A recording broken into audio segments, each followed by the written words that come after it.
আসসালামু আলাইকুম দর্শক, আশা করছি সকলে ভালো আছেন। তো আজকের এই ভিডিওতে আমি রিভিউ করব পোকো M3 এই স্মার্টফোন। বন্ধুরা, আপনারা যদি পোকো M3 স্মার্টফোনটি কেনার কথা ভাবেন বা কিনবেন বলে ভাবছেন, তাহলে এই ভিডিওটি অবশ্যই দেখবেন। তো বন্ধুরা, আজকের এই ভিডিওতে আমি পোকো M3 ফোনের যাবতীয় ইনফরমেশন আপনাদের মাঝে দেওয়ার চেষ্টা করব। সো অবশ্যই ভিডিওটি সম্পূর্ণ দেখবেন, আর এই চ্যানেলে নতুন হয়ে থাকলে অবশ্যই সাবস্ক্রাইব করে রাখবেন রেগুলার এই টাইপের রিভিউ ভিডিও পাওয়ার জন্য। তো আর কথা বাড়াচ্ছি না, চলুন শুরু করা যাক আজকের ভিডিও। তো সর্বপ্রথম ফোনটির বিল্ড কোয়ালিটি নিয়ে কথা বলা যাক। ফোনটিতে ফ্রন্টে হিসেবে আমরা গরিলা গ্লাস 3 এর প্রোটেকশন পাচ্ছি এবং ব্যাক সাইডে প্লাস্টিক এবং ফ্রেমেও প্লাস্টিক, অর্থাৎ ওভারঅল ফোনটি প্লাস্টিকের একটি বিল্ড এবং ফোনটির ফ্রন্টে কিন্তু গরিলা গ্লাসের প্রোটেকশন থাকছে, গরিলা গ্লাস 3 এর প্রোটেকশন থাকছে। তো বন্ধুরা, এখন ফোনটির ডিসপ্লে নিয়ে আমরা কথা বলবো। ফোনটিতে আমরা 6.53 ইঞ্চির একটি আইপিএস ডিসপ্লে ব্যবহার করা হয়েছে, যার রেজুলেশন 1080x2340 পিক্সেল, অর্থাৎ এখানে ফুল এইচডি প্লাস রেজুলেশনের ডিসপ্লে ব্যবহার করা হয়েছে। তো বন্ধুরা, এখন ফোনটির পারফরমেন্সের দিক নিয়ে আমরা কথা বলবো।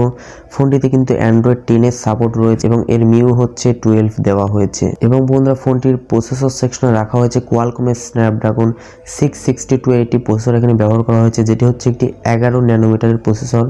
এই প্রসেসর দিয়ে আপনি কোন ধরনের কাজগুলো করতে পারবেন অবশ্যই এই ভিডিওতেই জানানো হবে। প্রিয় দর্শক, এখন আমরা ফোনটির র্যাম রোমের ভেরিয়েন্ট নিয়ে কথা বলবো। ফোনটিতে কিন্তু আমরা এক্সট্রা করে ডেডিকেটেড স্লট পেয়ে যাচ্ছি, যেখানে আমরা দুইটি সিমের পাশাপাশি একটি মেমোরি কার্ড ইউজ করতে পারবো, যেটা খুবই ভালো ব্যাপার। ফোনটি দুইটি ভেরিয়েন্টে লঞ্চ করা হয়েছে, 4GB RAM 64GB phone memory এবং 4GB RAM 128GB phone memory. তো এই অলমোস্ট দুইটি ভেরিয়েন্টে কিন্তু ফোনটি লঞ্চ করা হয়েছে। তো বন্ধুরা, এখন ফোনটির ক্যামেরা সেকশন নিয়ে আমরা কথা বলবো। ফোনটির ব্যাক সাইডে আমরা ট্রিপল ক্যামেরা সেটআপ পেয়ে যাচ্ছি। ক্যামেরার ডিজাইনটি কিন্তু আমার পার্সোনালি অনেক বেশি ভালো লেগেছে।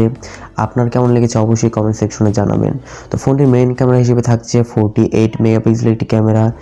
সেকেন্ড ক্যামেরাটিতে দেওয়া হয়েছে 2 মেগাপিক্সেলের ডেপথ সেন্সর এবং 2 মেগাপিক্সেল ম্যাক্রো ক্যামেরা।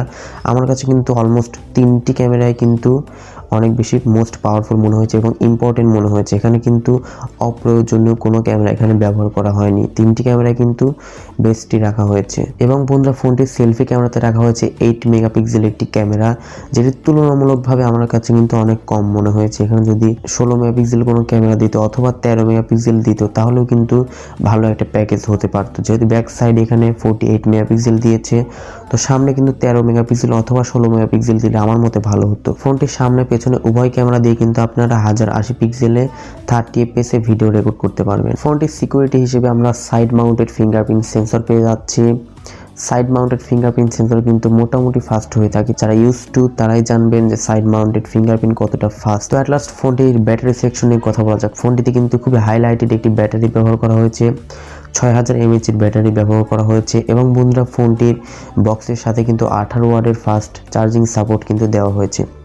তো এটা অনেক ভালো ব্যাপার যে পোকো কিন্তু 10 ওয়াটের চার্জার দেয়নি, এখানে 18 ওয়াটের ফাস্ট চার্জার কিন্তু সাপোর্ট দিয়েছে, যেটা খুবই ভালো ব্যাপার আমার কাছে মনে হয়েছে। তো বন্ধুরা, এখন কথা বলা যাক ফোনটির প্রাইস এবং ফোনটি আসলে কাদের জন্য নেওয়া ঠিক হবে এই বিষয়টি নিয়ে। ফোনটির বর্তমান প্রাইস 17,500 টাকা, এর আশেপাশেই হবে, স্থানভেদে দামের পরিবর্তন হতে পারে। তো 17,500 টাকায় আমরা যা যা পাচ্ছি, ফুল এইচডি প্লাস রেজুলেশন একটি ডিসপ্লে, ব্যাক সাইডে 48 মেগাপিক্সেল ক্যামেরা, যা আপনার চাহিদাকে অনায়াসে মেটাতে পারবে। কিন্তু বন্ধুরা, ফোনটির ফ্রন্ট ক্যামেরা দিয়ে কিন্তু আসলে আমি মোটেও সন্তুষ্ট হতে পারছি না, কারণ এখানে ফ্রন্টে 8 মেগাপিক্সেল একটি ক্যামেরা ব্যবহার করা হয়েছে। সো এই ব্যাপারে আপনার কি মতামত অবশ্যই আমাকে কমেন্টে জানাবেন। এবং বন্ধুরা, ফোনটির ব্যাটারি সেকশনে কিন্তু বেশ ভালো রাখা হয়েছে, 6000 mAh এর ব্যাটারি ব্যবহার করা হয়েছে এবং স্ন্যাপড্রাগনের 662 এর একটি প্রসেসর ব্যবহার করা হয়েছে। এই ফোনটি দিয়ে মোটামুটি আপনি ফ্রি ফায়ার খেলেন তাহলে কিন্তু মোটামুটি ভালোভাবে কিন্তু খেলতে পারবেন ফ্রি ফায়ার গেম, এবং পাবজি খেলতে গিয়ে কিন্তু ভালোই খেলবেন, কিন্তু মাঝে মাঝে খুবই কম পরিমাণে কিন্তু একটু ল্যাগের অর্থাৎ ফ্রেম ড্রপ কিন্তু লক্ষ্য করা যাবে। তো বন্ধুরা, আশা করি ভিডিওটির মাধ্যমে আপনি একটু কিছু হলেও জানতে পেরেছেন।